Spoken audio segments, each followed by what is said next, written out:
You're listening to The Morning Show, live on Community Radio, KEDU. Hi, everybody. Welcome to The Morning Show. It's kind of the afternoon show, any time of the day show, whenever you have emergencies in the high country. KEDU Radio and 575magazine.com are here, as well as our website at KEDU.us. Updating a news story now. As you know, we've been reporting on the Ruidoso Village water emergencies after that big Arctic blast storm. You know, anywhere from about 400 to 700 homes had broken pipes. A lot of water issues and a lot of loss of water up here. A couple of developments. Since this is Friday, I want you to know that Governor Susana Martinez did authorize the New Mexico National Guard to be involved with helping the Village of Ruidoso. And the great thing about that is, you know, they were up here in 2008 when we had the flood. Well, a lot of construction engineers, a lot of construction experts, and equipment operators of that nature, and we're just really happy to have them in our community to help out. And a copyright news story in the Ruidoso News today from Diane Stallings as well. It's a village update, and it says Village continues to look for leaks. I want to get this up so that many of you haven't seen it yet know what is going on in Ruidoso. And while soldiers from the New Mexico Army National Guard took over part of the on-foot patrols in neighborhoods throughout Ruidoso earlier today, they are trying to run down the last of the leaks from water lines damaged in the big deep freeze. And village crews are now focusing on restoring water to the Upper Canyon area. But the process may take all weekend because of federal water testing, water quality requirements, and the labor-intensive program of turning off each house meter before opening the valves on the village mains to verify their integrity. That from Capital Projects Manager Randall Camp. Now, they say with some good luck, service could be restored to all of the Stage 1 area, hopefully by Tuesday. That from village officials this morning. According to officials, they've divided the village into 5 stages, but water services only was turned off in the first stage only, and that included higher up in the Upper Canyon, Black Forest, Flume, Johnson, Perk, and Brady Canyons. The next move is to divide the Stage 1 area into 5 zones for sequential testing of those lines. Now, they say they called their consulting engineers at Wilson Engineering just to make sure that they were not shooting from the hip in their plan. And the engineers agreed that it was the only way that they can verify the integrity of the water mains. It's very labor intensive. And so they are concentrating their efforts to get the service restored in the Upper Canyon area, and they are just about ready to pressurize that first section. In fact, they may have already done it today.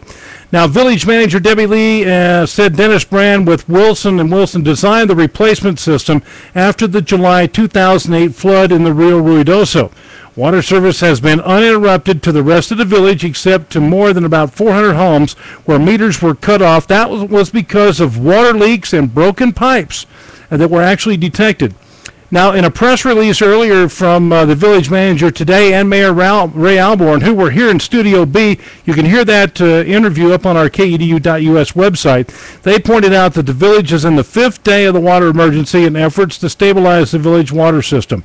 Now, the efforts are showing some signs of recovery in water storage. That's the tanks that hit dangerously low levels twice during the crisis, following that Arctic blast that brought historically cold temperatures to our area.